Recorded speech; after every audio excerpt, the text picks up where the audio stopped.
What's up, guys? Discounts here. Welcome back to the Laces Out podcast, week 2. Accidentally, this is actually a retake. I messed up the first time on Waterboy's audio, but Waterboy, how you doing this time again? I'm still doing better, man. I like it because we know more now. Facts. Well, we are missing Bunk. For those who don't know, I beat him too bad in week 1. He just didn't feel comfortable showing up on the podcast, so hats off to him. No, I'm just kidding. That did not happen. Obviously, Bunk had something to take care of. He couldn't make it, so hopefully he'll be back in week 3. But yeah, I actually got the win over him. I had a win in every single one of my leagues, which is kind of normal. I'll start off hot and then usually start sucking later on in the season. So that's usually what happens for me. But hopefully we can keep the flame hot. Waterboy, how did your matchup go this week?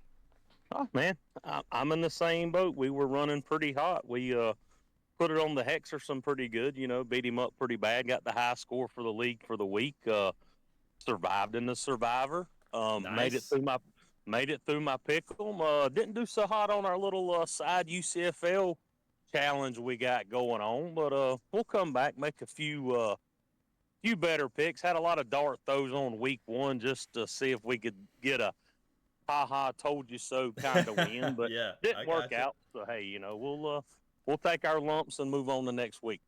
I ended up winning that FanDuel little side thing we do, and it was close because Kendall had me up for a while, and then at the very end, my boy Cooper Cup got it done for me. So, he had a hot start, obviously, week 1. Speaking of week 1, let's kind of recap week 1 on what really went on. And I got a little slideshow that I'll just kind of go as we go on. I know you're not going to be able to see it, Waterboy, but there's a picture now of the Carolina Panthers, the New Orleans Saints, Derek Carr, and David Tepper on our screen, and we're looking at the Panthers sucking once again. You know, Obviously, maybe for some fans like yourself that's not a Panther fan, you're probably like, yeah, of course, we I saw this coming from a mile away. Well, as a Panther fan, you had a little hope before the season, and now week 1 happened, and there goes your hope out the window at that performance. The Saints absolutely shit on my Panthers. So feel free to chime in on this, but it's not pretty. Definitely not pretty, man. You know my feelings. I like to beat y'all while y'all are down pretty good. So Yeah. it's tough, man. And I tell everybody I want the Panthers to do good just for the city of Charlotte. It makes us look well. It does good things for other people outside of the NFL. And he's we're not getting any kind of side business from the Panthers and doing what they are doing just continuously. I mean, it's just It's the embarrassing. circus is a better place to be. I mean, I will say that. I will say I got invited to go to the Panthers for week 2 against the Chargers. So I am going to be at this Sunday's game in Carolina, home opener. I will be rooting for my Panthers, but I will say I am going to have money on the Chargers. Yes, that's right. I will not be leaving disappointed out of that stadium, out of Bank of America Stadium at all. I'll be happy either with some money in my pocket and an 0-2 record for my Panthers, or a 1-1 with a little bit less money. But I'll be happy if we somehow can pull off a win. Pre-game early and pre-game a lot before you walk into the stadium. Absolutely. I do plan on getting to the stadium, cracking some beers around 10 a.m. So I will be pretty lit by the time kickoff. And I think I'm going to have to be for how bad they've been playing. I don't see any hope, man. It's really bad. So if you are a Panther fan, at least make money off of it. I mean, we have no hope. Bet against literally the spread on every single week, and you probably will be profitable. So, I believe you will win more than you will lose. Yes, sir. yeah, yep, absolutely. So for anyone who has DraftKings, which is good for the Panthers, it just came into North Carolina. So anyone who's in North Carolina who's a Panther fan, bet against the Panthers. At least it won't hurt as bad, I guess. So moving No, on to definitely our not. next topic because that one hurt. But Kyle Pitts, my boy Kyle Pitts got it done. He did not do the. I thought he was going to be a little bit better. He only had 3 catches. One of them was a touchdown, wide open in the end zone. But playing the tough Steelers defense. So a little hope. I still have a question mark on Kyle Pitts. And I have a big decision, Waterboy. And coming this week, going up against the Hail Marys in the UCFL, I have to pick between Kyle Pitts and Brock Bowers. And I think that's a tough decision. I don't know if it is for you, but maybe you can persuade me to go one way. One way you're choosing between Bowers and Pitts. That's a good conundrum to be in, man. I mean, Pitts finally done some good things for you. I'd say the good sides, with him playing the Eagles, you just assume the Eagles are going to put some points on the board and give him some more opportunities. Monday night too. Monday night.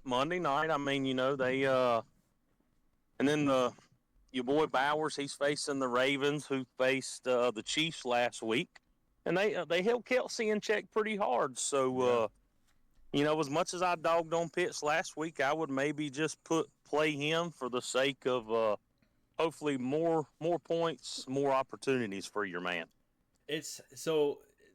I definitely feel more like touchdown upside with Pitts. I feel like primetime game, if it's gonna happen, he'll be pretty good. But I don't know. Bowers gets that volume, and if I can start seeing that happen, possibly in week 2 again, I'm gonna have to probably make a switch. Depending on if he keeps getting 7-8 targets, like for a tight end right now, tight ends are a struggle bus for everyone who's playing fantasy. Yeah. If you don't have just the top 2 to 3 tight ends, you're kind of screwed because even Laporta didn't show up. I mean, there's a lot of top tight ends who didn't show up. Like you said, Kelsey is a big one. So there's a lot of them showed up. Mine, I think I got one catch. I think 8 or 9 yards or something. So we steamrolled my tight end. All right, well, that was my Kyle Pitts conundrum. I wasn't really sure. I still really not sure. It's going to probably be a game time decision for me. But moving on to my last and final kind of flashback to week 1, and that's going to be the Houston Texans as a whole. Right now I got a picture of Joe Mixon up on the board because he was the one that kind of was like, whoa. Like, no one thought Mixon could be doing that. I don't think. But he's thriving in Houston. He's doing pretty good, man. I mean, he toted 30 times, I believe. Yeah, 30, I mean, that's unheard of. That's a lot. That's unheard of. I got a little over 150. I think 152, 154 yards. Can't remember. A little over 5 yards a carry. That's pretty good stuff. I mean, didn't get a lot of receptions, but I don't see every week getting 30 carries, and I don't want him to because I'd like him to make it past week 3 or before he gets wore out. So man, the Texans look good, man. They really did. As a whole, like even Diggs found the end zone a couple times. So being efficient for the touchdowns, Diggs was big, and I ended up rolling with the double receiver. So I went Diggs and Tank Dell. It paid off because Diggs is the one that scored the 2 touchdowns. Tank Dell didn't do too hot, but he saw the target, so that still gives me hope for going into future weeks to hey, I'm still gonna throw him in there, and he can definitely come away with a big play if he's getting 7 targets. No, I mean, still had the targets, led the team in air yards. He had a couple near misses, and him and another week or 2, he's gonna be hitting it. Yeah, and Nico, and that was another person who just didn't find the end zone, but he found the yardage, is Nico. I mean, that whole team right now is rolling. I think the way that they performed in week 1, if they can keep that up, I mean, that's going to be a dangerous playoff team. I agree with you wholeheartedly, sir, even though, they got to play the Chiefs, and they're playing the Chiefs late in the year, so might get an early AFC title game kind of preview late in the season, see what's on the line. Yeah, absolutely. And talking about the Chiefs, you saw your Chiefs play last week on Thursday Night Football against the Rams and snuck that in. What was your thoughts on that game? Man, missed it. They just missed getting beat by part of a foot. So, hey, we'll take it. I was glad to see, doing better. really hate to see us kind of like watching your favorite pup die with Kelsey out there kind of on the sunset of his career. So I'm hoping maybe they're going to save him and leave him some juice for later on in the year. But man, looked good. Really liked Xavier Worthy. He looked sharp. What, 3 touches, 2 touchdowns? Yeah, Hard to argue with first that. touchdown for the Chiefs too. I'm pretty sure it was Worthy, right? It was. It was. So I mean, definitely a future star for the Chiefs, and he definitely looked good in Week 1 already. That's a Yeah, looked good. You know, good the sign. defense looked solid. They kind of held up Mr. Henry pretty well, which is good things Yeah, to look for going through the season.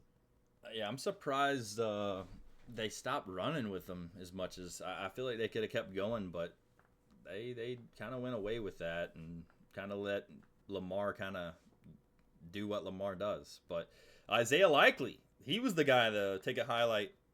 No one expected him to go off as much as he did. It's a funny story. I accidentally won money because of Isaiah Likely. I was I fat fingered the wrong guy for scoring a touchdown. I forgot who I was trying to go for. I think it wasn't Isaiah Likely. Either way, I clicked Isaiah Likely instead and made the bet. And seriously, within 5 to 10 minutes, I cashed it. And I looked down. I was like, I didn't even mean to do that. So that was the best takeaway from that game that I had. I just was like, well, that's the best mistake I've ever made on betting. But so it paid off that time.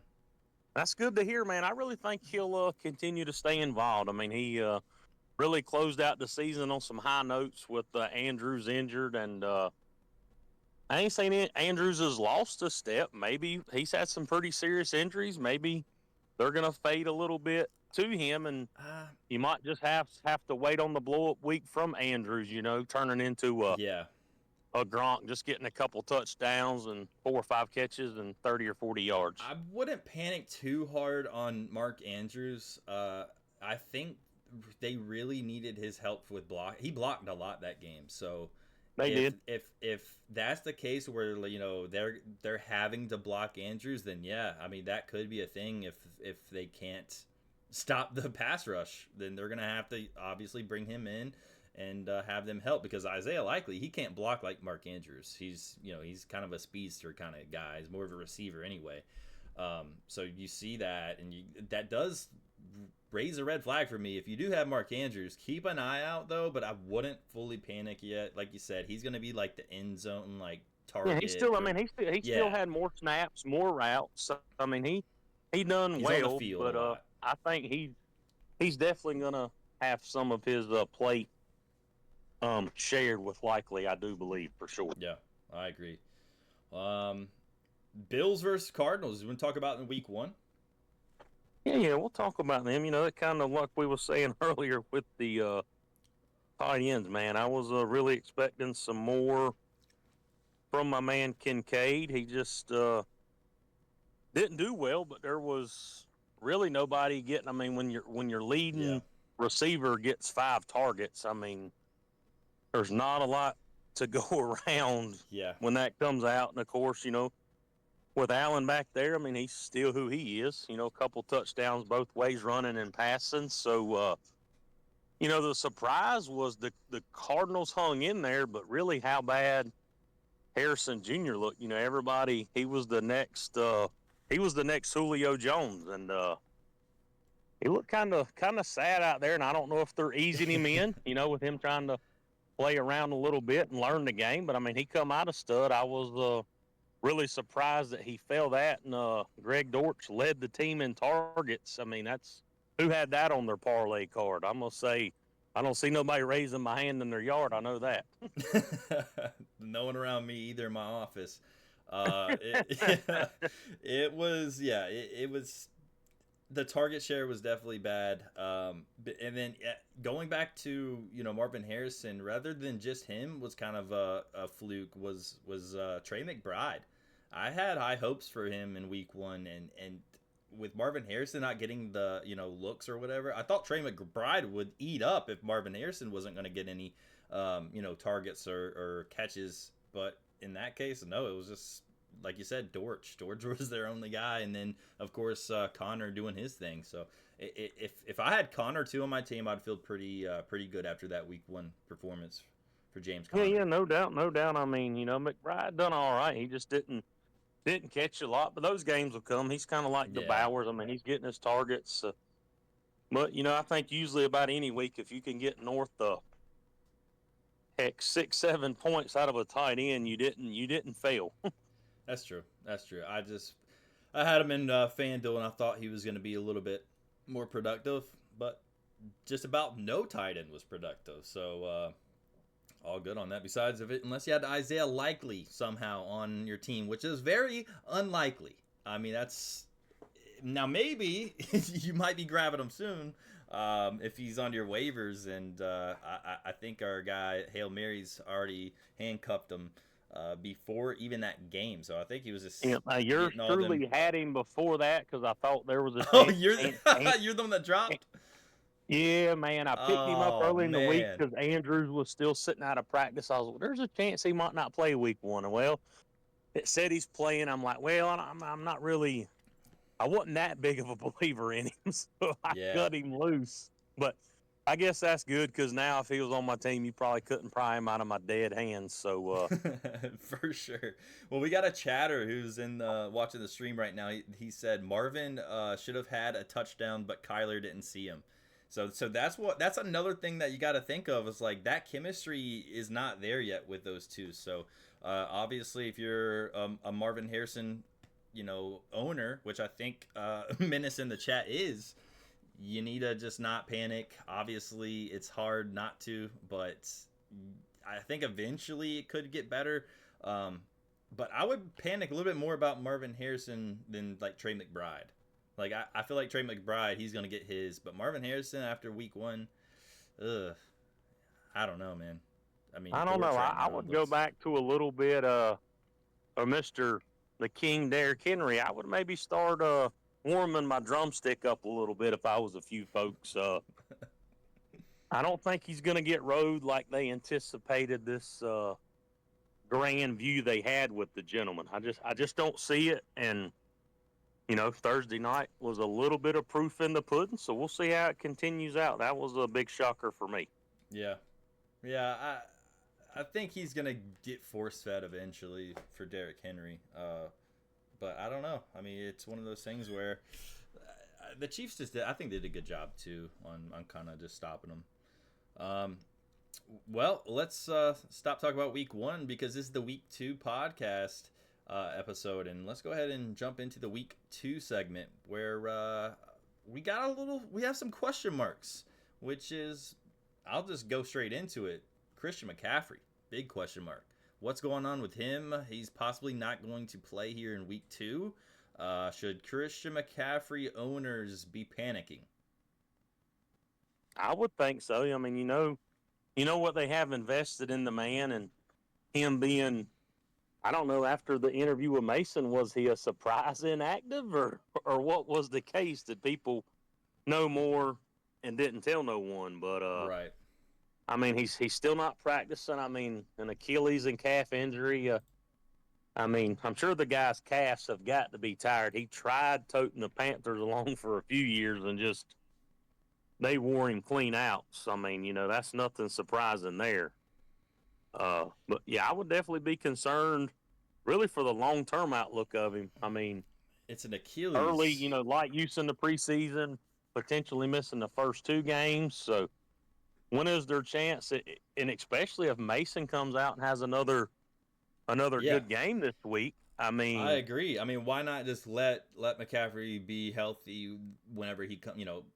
5-6 weeks from now, if Jordan Mason's doing that, if he continues to do this, then there's no reason to bring McCaffrey or rush him back, right? So I see San Francisco being able to roll without him, which scares me even more as a McCaffrey owner because I'm like, hey, they're not really in a rush to get this guy back because whenever he's back fully healthy, he's the best running back in the league. So why rush him back if a guy just can drop in his place and damn near do the same numbers? I mean, you saw what Jordan Mason did in week 1.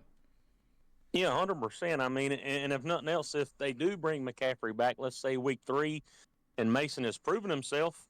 And you know, McCaffrey, he's a gamer. He wants to touch the ball every play, but they've already seen the wear and tear on his body. You know, say he loses, 15% of his snaps. I mean, that's going to be a big hit that you intended on a gentleman being there all day, every day. And not saying he still can't do something with less, but that ain't really what you was bargaining for when you put him on your team. Right. Yeah. It depends on what kind of league you're in. If you're in an auction and you went all in on McCaffrey, I mean, obviously, and even if you're in a snake, you remember you're just about picking McCaffrey at least in the top 3, right? Like he doesn't fall past that.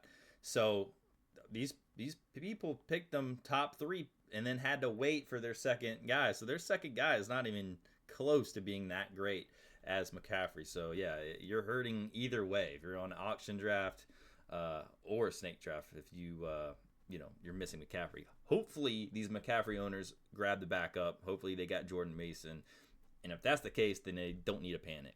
But if you don't, you need to make sure you have those backups ready. If not, watch that waiver wire here for upcoming week 2, whenever it finishes. So.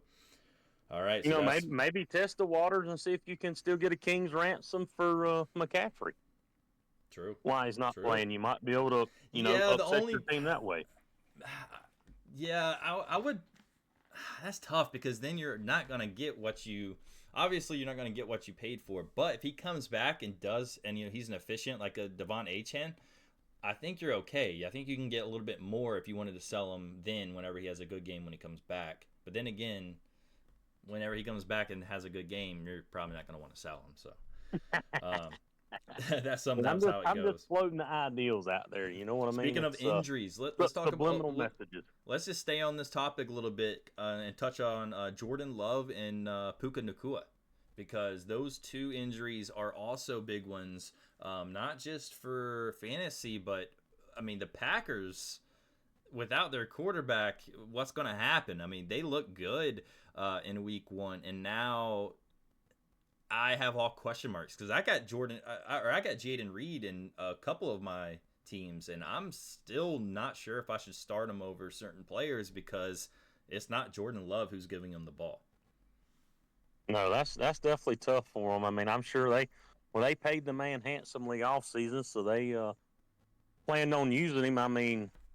And everybody wanted a part of the Packers offense between, Jacobs, Reed, Wicks, Watson, Dubs. I mean, even the tight ends, even though there was a little shake-up on there, somebody thought Musgrave was going to be a little bit better than Kraft and vice versa. But, yeah, I mean, you got Malik Willis coming in. That's just a panic meter all by itself. So, I don't know. It'd be tough really to trust anybody outside of Jacobs, I would say, at least for one game, and that might not even be worth trusting with him. I was going to say the only reason I only kind of trust Jayden Reed is just because he can, they sometimes hand on the ball off. He's a utility player on that team. So I feel like they'll still get him involved, even with a crappy quarterback. But I might be wrong. I don't know. I still haven't made that decision yet. Like I said, that is a game time decision for me if I'm going to play Reed or not. Well, hopefully you'll make the right one to help you out, man. They're playing against the Colts, a pretty strong defense in their own right. So, I would consider some of that going on. All right, I think the 2 I have to decide. I think one of them is Calvin Ridley. Would you start Calvin Ridley over Jayden Reed? Calvin Ridley over Jayden Reed. He got 7 targets, I would say but only not, caught the ball 3 times. Ridley this week here, they're playing the Jets. He's going to be going up Mr. Sauce Gardner's alley. So that'd be if you want to go fight that fight, do it on your own. That's what I'm saying, man. That's why I have Jayden Reed right now in my starting lineup. I have him in.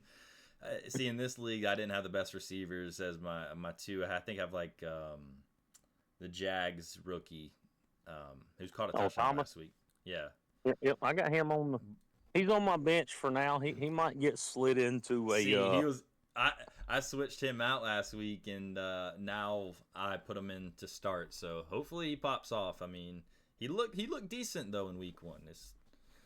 for a rookie. I mean, that's not bad. Not bad at all, man. I mean, For I'm proud of him. I think absolutely, he'll do good things this season. I agree. Well, since we're talking a little bit about Jordan Love, let's switch on over to the man who used to be in his spot, and that's going to be Aaron Rodgers. How do you think Aaron Rodgers performed week 1? I mean, is he the same Rodgers from a few years ago, or did that injury really set him back? I'm gonna say it set him back, but you got to look at, the man's not played, full speed football and hell a little over a year going up. Yep. I mean, against the 49ers on the road. I mean, Yeah, didn't I'm play sure any that preseasons. So what now? I said didn't play any preseasons as well. Yeah, no preseasons. I mean, he just now the 49ers were wearing them out all over the field, so maybe he didn't have enough opportunities. I mean, only 21 attempts. I mean, and he a little over about a 65% completion percentage. A little low for him, but he didn't look too sharp to me. I mean, some of the throws, and he's a better quarterback than I'll be, like I always say, but, some of the throws that you anticipate Rodgers making, he was just off by a fingertip of football, and that's, I guess at this level, that's the difference of getting the touchdown or not, and he didn't get a lot of them. I just think that it's just that hype that was so hyped up last year, right? Until the injury happened, they're trying to bring that same hype back to this year. And now he's coming off an injury. He's facing he was facing a 49ers defense who, were in the Super Bowl. They're just a good team. I mean, a great defense. You have Nick Bosa on. I mean, just so many great defenders. And you expect him just to walk out on week 1, not with a brand new team. He still has not played besides 4 snaps in a year, and you expect him to be the Rodgers that we all know and love. I don't think it's going to happen. I think it'll take some time. So obviously, that's a tough week 1 matchup to start him out. If he played the Panthers, he would have put up 60 on us, and we'd say, "Damn, Rodgers is back! Rodgers is back!" And we'd be overjoyed right now, right? But no, he'd already be back on the State Farm commercials. I mean, we made Derek Carr look like, just prime Brady out there, and it was bad. So, going away from that, let's talk about some other bad news. If you have a player here in week 2 and you're probably panicking, and that's Zamir White. What do you think about Zamir White after seeing his just out of the gate dud? Yeah, I was I was kind of anticipating that. I mean, I know he looked good last year, but I think it was some fool's gold for whatever reason. That was my personal belief. And to really get outplayed by Madison, I mean, that is rough. That is tough to have that happen. I mean, out-snapped, outplayed. I mean, he just held 60% of the snaps. I mean, I think White had a few more carries, but didn't do much with them. So it might be time to go ahead and cut bait with that gentleman. I mean, the whole offense for the Raiders in general did not look too sharp. Yeah, I agree. And then again, they're playing the Ravens this week, so and the Chargers, I mean, they have a good defense in their own right and a solid team, but they just the Raiders' offense is something I would choose to stay away from if you're trying to score some points. I agree. Nothing else to be said there. I'll How about you? Who are you nervous about?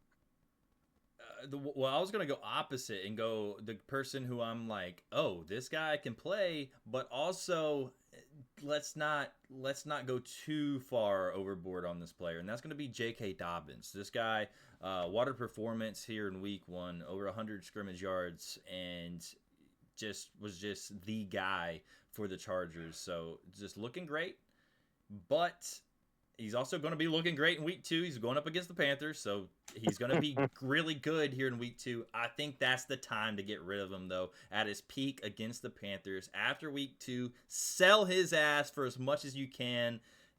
You got to milk it though, because I know, obviously a lot of people are going to be thinking he's a top running back. I know our guy Hex is going to try to sell him then. So be aware for people in the UCFL. This guy's going to be buy high kind of guy here in week 2. I could agree to that. I mean, it's hard. Everybody was still unsure who was going to lead that. Was it going to be Gus the Bus or Dobbins? And Dobbins took the edge and, play the devil's advocate. I mean, yeah, he did go over 100 yards, only 10 carries. And between 2 runs, he had a little over 100 yards. So you take, and you can't take nothing away, but, you play that game and you've got 8 carries for, I don't know, roughly 25, 28 yards. That's not too sporty. No, not well. And they were playing the Raiders. So playing the Raiders. So you take that. I mean, backing up with another trash team this week. So exactly. Maybe Hex will get lucky and he'll find Blake to bite on him. He'll get CMC on his injured team from last year. Absolutely. All right, we're about to wrap up here, but one more segment. I'm gonna let you just do it. I'm gonna ask you about these panic players. I'm gonna name some players. Just say yes, you should be panic about them, or no, not yet. Okay. Okay. All right. So we'll start off with Marvin Harrison Jr. Not quite yet. Not quite yet for Marvin Harrison Jr. All right. Next one, Mark Andrews. Mark Andrews, yes, I would be. Definitely, on a scale of 1 to 10, maybe about a 3.1. All right. CMC. CMC, oh yeah, I'm gonna be north of the halfway point on that one. Just with the potential of him going on the IR, and again, like we said, I mean, with Mason having a good game with the potential to put more good film out there, all the more reason if he does come back for him to have a little lighter usage. All right. Zamir White. Yes, 100%. That's panic button. Hit it. hit it. Yeah, I would definitely be panicking on that gentleman when you're getting played by Madison. That I don't even know what his career average is, but it's probably about 3.1, 3.3 yards a carry. Not good. And the final one is Travis Kelce. As a Chiefs fan, yes. Let me say this. I'm panicking if he's on my team for what you thought you were getting out of him, but I believe I just think they'll use him a little more sparingly in better situations that fit him, not just letting him get abused and used all over the field. I think that, I mean, obviously as a team, you need to prolong one of your top receivers, and if he was always the target because they know the receivers around hasn't been great in the past, they have to switch it up. They got to use him as decoys, get the people, all these people away, and so eventually he's gonna be the guy again. So whenever they're only having him at single coverage, then he's going to be Kelce and start catching his touchdowns. So I think he's going to be hit or miss each and every week. But that's just my opinion. I'll second that opinion. All right. Well, that does it for Laces Out Podcast Week 2. Anything else you want to touch on before we call the show? No, man. We'll just say hopefully everybody will have some good fortunes this week, except for our co-host that is not here this week. That's right. We kind of got a good game shaping up. I have the quarterback to his receiver, and vice versa for me and him. He's got Hurts, I got Brown. I have Goff, he has his Brown. Okay. Is in ASB, so we'll see how the score is going to play out. Hopefully, Amon-Ra St. Brown does what he did against me, which was not much. I'm so thankful he didn't pop off. So because Brees did pretty good for him. So I'm thankful too. I got Dennis, aka the Hail Marys, coming up. So I mean, he's got some good players, but I still think I'm gonna have the edge, even though he's technically supposed to. He's favored, but so was J Bunk. So. Anyway, J-Bunk. We'll see. Yep. Well, that's it for the Laces Out Podcast Week 2, and we'll see you in Week 3. Good luck to everyone in your matchups. See ya.